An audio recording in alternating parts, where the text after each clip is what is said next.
Welcome to this next episode of Millennial Real Life Budget Review. Come be nosy. We're taking a look at a family living in the Bay Area that has insane expenses. They have a lot of expenses. They have student loans. They have retirement and savings goals. Let's check it out and simplify it in this video. Hey guys, it's Justine with Debt Free Millennials, the channel to help you crush debt, achieve financial confidence, all the things. Are you part of the family yet? Come and join. Hit that red subscribe button and let's hop over and picture yourself in Alameda County in the Bay Area with two nurses. Yes, and there are two nurses in this scenario with this family. And let's go over the form that they filled out. What is the biggest thing you struggle with financially? I asked them. They said, we want to increase our savings rate. It's very difficult to save more with child expenses. We moved to a city high-rated schools, so highly rated school district, safe neighborhoods, 30 plus parks. Holy cow. We felt the pros of renting in this type of area outweighed buying a home in a bad neighborhood. I get it. I totally get it. I asked, what are your top 2 to 3 financial goals you want to accomplish? They said, we want to pay off student loans, increase savings and savings towards retirement, saving for a down payment on a home, or aggressively invest in a brokerage account outside retirement funds. They have $12,000 currently saved in an emergency fund.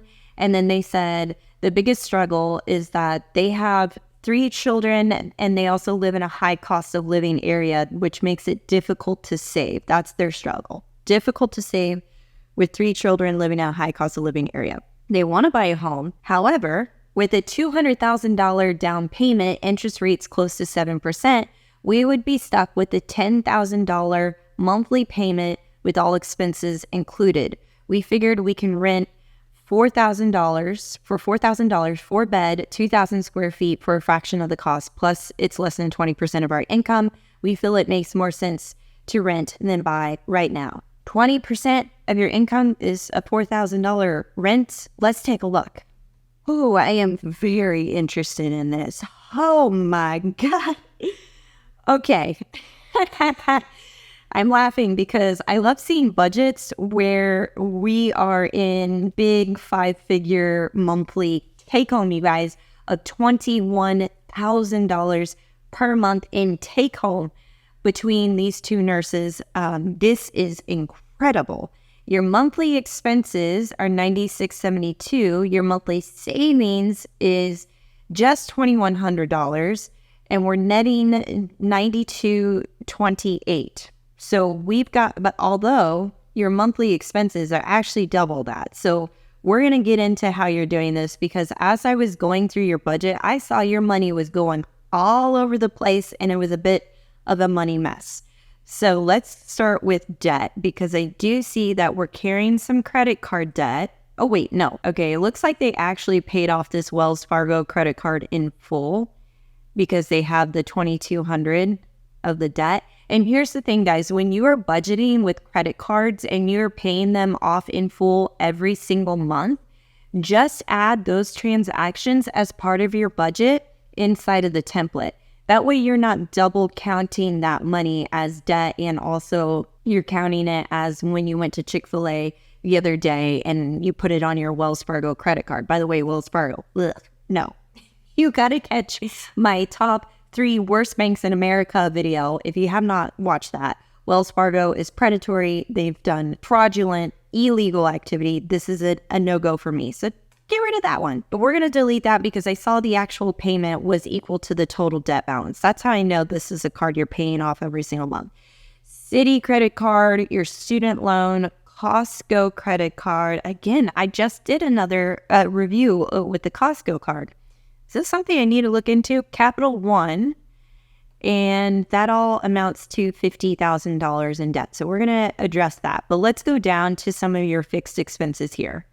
So you've got your rent of $4K. Oops. You got cell phone, internet, electricity. All of this looks really good. $1,000 with 3 kids. That does not surprise me in the Bay Area. Gas, car maintenance, car insurance, $250 a month. Is this for 2 vehicles? If that's truly for 1 vehicle, that's way high. Renter's insurance, health, maybe like therapy or something like that, or prescription medication, $386. Daycare, childcare of $1,600. Honestly, not bad for Bay Area. Restaurants, I know for sure. This stuff right here seems dramatically low. I have a feeling you're spending way more on like restaurant shopping, especially because if you're unless you are truly cooking at home for every single meal, I feel like this stuff and clothing for 3 kids and shopping, come on. Wait, that's way more. Taxes, it looks like maybe this was for a CPA given the time of month that you submitted this form to me, or maybe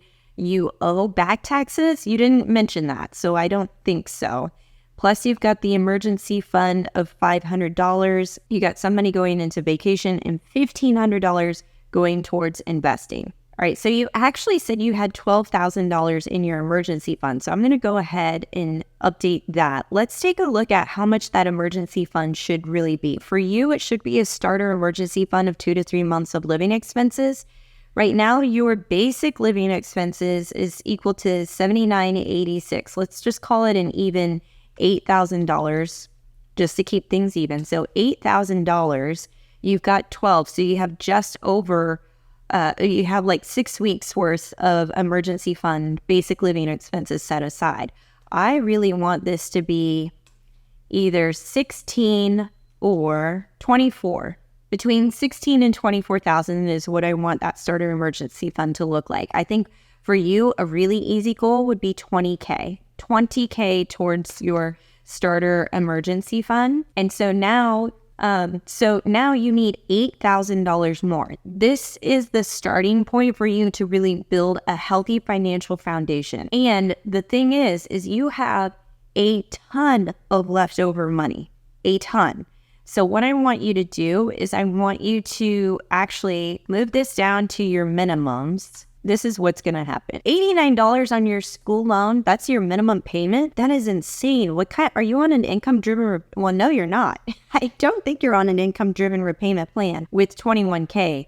$89 a month, that's insane. That can't be right. I'm just going to move these to minimums right now because what I really want to do is I want you to just go ahead and take this remaining $9,300 and throw it at your emergency fund.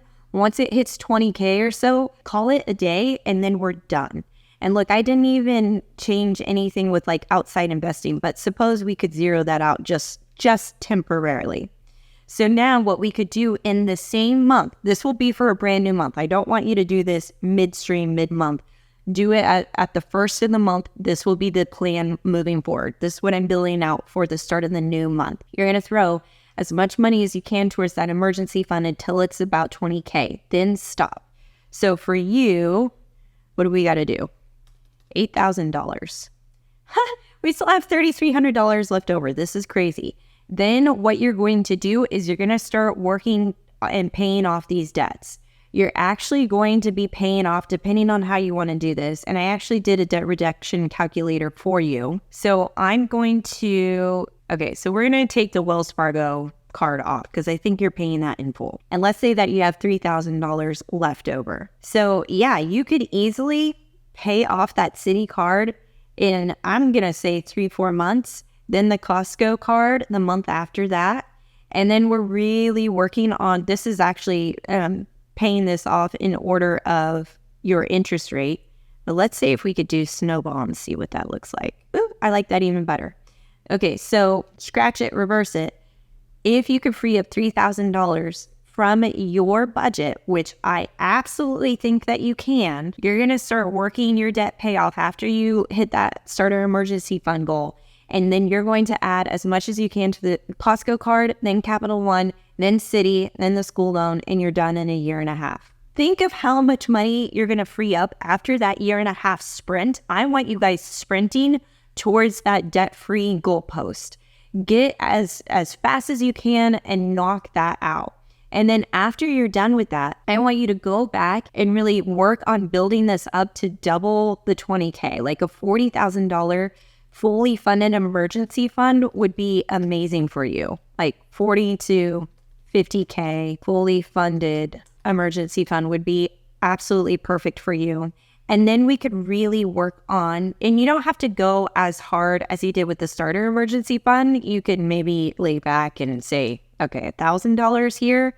And then you still have so much money to play with. This is awesome.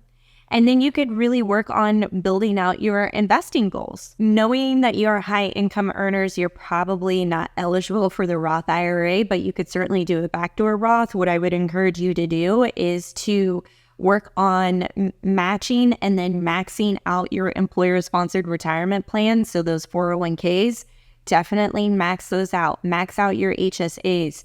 Make sure that those things are happening first. And then you can go and max out a traditional IRA. You can do a conversion and do a backdoor Roth IRA. And then that way, that money is taxed up front. When you go to pull it out during retirement, those withdrawals are tax-free. So you can take advantage of that in that regard. Open up a taxable brokerage account. Have you guys started looking at 529 plans for all of your kids? That's something that you could also focus on. You did mention wanting to do a down payment, and you would need about $200,000 at least in the Bay Area. And I'm curious if you've even started that fund. I just did a video on a product called Market Savings by Save, where it's part savings, part investing. And I think that would be a really useful product for you to look at in terms of building for your down payment by taking advantage of the market returns. So instead of doing a high yield actually, what I would do for you is I would put some of your money in a high yield savings account and then consider doing the market savings, which invests some of that money into the market. So you're getting into stock market performance, like 9% is what they're averaging currently, plus the high yield savings account, which is earning 4 to 5% interest. Let's take advantage of those things. Open up a taxable brokerage account, and then you can use the money inside of a taxable brokerage account for anything. You can use it for retirement. You can withdraw it at any time without penalty for things like a down payment or a new car. Those are the things that I would be interested in. I think before, when I first saw your budget, I was like, this is a mess because your money is going into so many different directions. Now we're streamlining and simplifying that by saying, okay, starter emergency fund, absolutely, this is getting the most amount of money. Next is going to be the debt payoff plan. This is what's getting the most amount of money. Then we're going to start kind of easing back and start supplying money into those investing and down payment goals. That's where I feel like life and money really frees up choice for you, and you have autonomy with your money because you did the work up front and you laid the financial foundation. Do not mishandle your financial privilege. You have such a high income. Don't mishandle that. Make this a step-by-step. Keep it focused. You and your partner budgeting every single month, sitting down at the kitchen table and saying, hey, this is how we spent money for this week. Identify who's going to be the person putting together the budget and who is the person that's showing up to the table and offering their input. And I think you guys are going to go a long way. Don't squash that. You've got a real opportunity here. And why not focus this next year and a half on making big changes, big goals happen so that you can leave a legacy for your kids? I'm like fired up for you. Email me. I want to work with you. I think you would be a perfect coaching client for my signature coaching program, where we work together for 12 weeks in an intensive live coaching and a video curriculum. If you guys want to check out or fill out the form, you can do so by using the link in the description box below. If you like this series, be sure to give it a big thumbs up. Join the fam by subscribing, and I'll catch you in the next one.